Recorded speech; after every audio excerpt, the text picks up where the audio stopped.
In the beginning of the 20th century, a big scandal involving the production and packaging of meat was brought to the surface by a man named Upton Sinclair.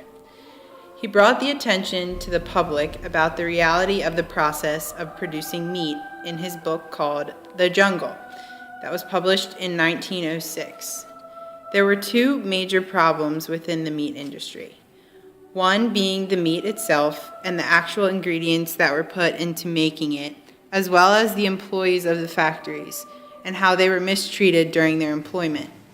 In his book, he describes the environment and some of the ways in which meat was produced. He explained how dead rats were shoveled into sausage grinding machines, how bribed inspectors looked the other way when diseased cows were slaughtered for beef, and how filth and guts were swept off the floor and packaged as potted ham. The meat came from animals that were old and diseased, specifically cows with tuberculosis, because they fattened quickly since they couldn't stay lean by moving and being active, and this provided the meat companies with more inventory. Upton Sinclair was born September 20th, 1878 in Baltimore, Maryland. 10 years later, his father, who was a suffering alcoholic, moved him and his family to New York City. Sinclair's family was very poor, but he would often stay with his grandparents, who were considered higher up on the social scale because they had money. He began writing at a young age for the local newspapers, making enough money to earn his independence at 17 years old. In the winter of 1901, Sinclair published his first book called Springtime and Harvest, which was a romantic novel. The romance in Upton Sinclair's life became official in 1902 when he married Meta Fuller. He didn't just write romantic novels, when later he published 4 books between his first book in 1901 and 1904. His book, The Jungle, was written about the meat industry in the United States, and this reflected his socialist beliefs and the fact that he thought the government should step in and take charge over the industries that were doing things wrong. The companies that were using toxic ingredients to make their products and mistreated their employees. The Jungle illustrated the incidents that were happening in the factories and the repulsive inputs to making the meat.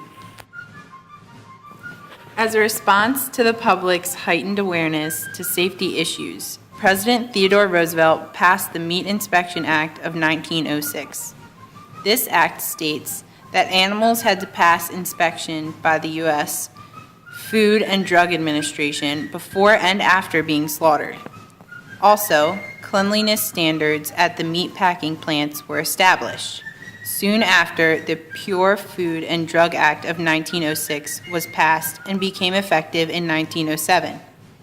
It was amended in 1912, 1913, 1923, and 1933. This prevented misbranding and adulteration, which is the use of poisonous color or flavor, decomposed animal parts, or any other ingredients harmful to human health. The job itself is one of the most dangerous jobs in the world. Thousands of men were suffering crippling injuries. One particular example is Kenny Dobbins, who was struck by a 90-pound box of meat, pinned against the steel lip of a conveyor belt, inhaled too much chlorine while cleaning some blood tanks, and broke a leg when stepping into a hole in the concrete floor. His lungs burned, his body was covered in blisters, and he had countless bruises, cuts, and muscle strains. Some men had their hands chopped off from stamping machines, and others fell into vats and were found days later when there was almost nothing left of them. Today, the meat packing industry is still one of the most dangerous jobs in America, but it is not nearly as bad as it was 100 years ago.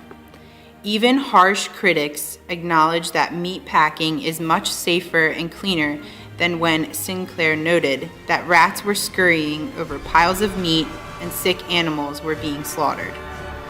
The two main changes of legislation since the publication of The Jungle, the Meat Inspection Act of 1906, and the Pure Food and Drug Act, and other changes in legislation improved working conditions over the decades. Injuries and illnesses have dropped by about 50% in the past century, but risks do still exist, such as cuts, stabbings, burns, repetitive stress injuries, and amputations.